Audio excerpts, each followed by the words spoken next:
Today, we're diving into a really dark corner of American colonial history. It's an intense story about unwavering faith going head-to-head with absolute power, and it all ends with a public execution right on Boston Common. So, those words, that gesture, drawing a finger across his throat, that came from one of Boston's most powerful ministers, the Reverend John Wilson. And, this wasn't some fringe idea. This was a chilling threat, and it was about to become very, very real. It was aimed at a brand new group of missionaries who had just shown up in town.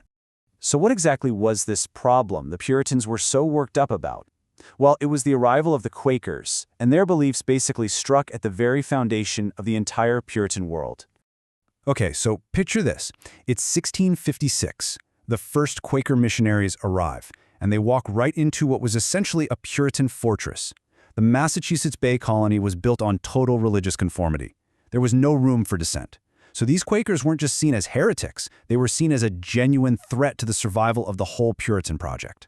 And this right here, this is the core of the conflict. For the Puritans, it was simple. Salvation came through the official church, through its ministers, through Scripture. That was the only way. But the Quakers, they came along and said, nope, God is accessible to everyone. Man, woman, educated, not educated, it didn't matter. They believed everyone had a direct, personal inner light. I mean, can you imagine how radical that sounded? This idea didn't just challenge the Puritan church, it basically made it irrelevant. Yeah, the Puritan leaders did not hold back. They called the Quakers a cursed sect, capital blasphemers, and, this is the key part, open enemies of government itself. To them, this wasn't just a debate about theology. Oh no, this was rebellion. And how do you respond to rebellion? Well, in their minds, you crush it. And that's exactly what they did. It led to a brutal, systematic campaign of cruelty that just got more and more horrifying every single year. Just look at how fast things escalated here. It starts in 1656 with fines and jail time. Standard stuff, maybe, but just 1 year later, we're at whipping and mutilation. By 1658, they passed a law saying if you're a Quaker, you're banished, and if you come back, you'll be put to death. And get this, that law only passed by a single vote. It was that controversial. But by 1660, they started using it. And the punishments were just incredibly cruel and inventive. Quakers, men and women alike, were dragged through towns and whipped. They were stripped naked in public and beaten with knotted ropes. They were fined so heavily they were driven into poverty. They were thrown in jail in the dead of winter with no heat. Some were branded with a hot iron, had their ears cut off, and some were even ordered to be sold into slavery just to pay their fines. It's a horrifying list. And if you want to understand just how barbaric it got, look no further than the story of William Brent. He was an elderly Quaker man who was given over 100 lashes with a tarred rope. A witness at the time said his flesh was literally beaten black and as into a jelly.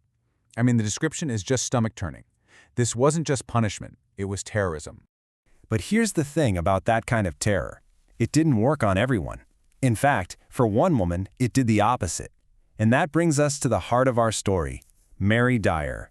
Now, what's so powerful about Mary Dyer's story is that she wasn't some outsider. She was a wife, a mother, and she had been a Puritan herself. So her conversion to Quakerism wasn't just dissent, it was seen as a deep betrayal from within their own ranks. She knew exactly how the Puritans thought, and that's what made her defiance so potent, and, to them, so incredibly dangerous.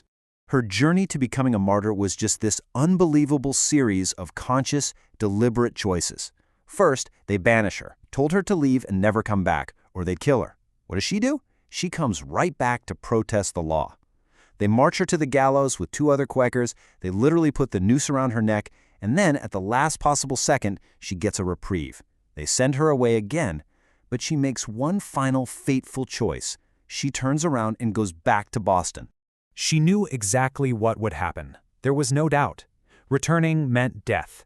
She was choosing to pay the ultimate price, to turn her own execution into a powerful, undeniable statement.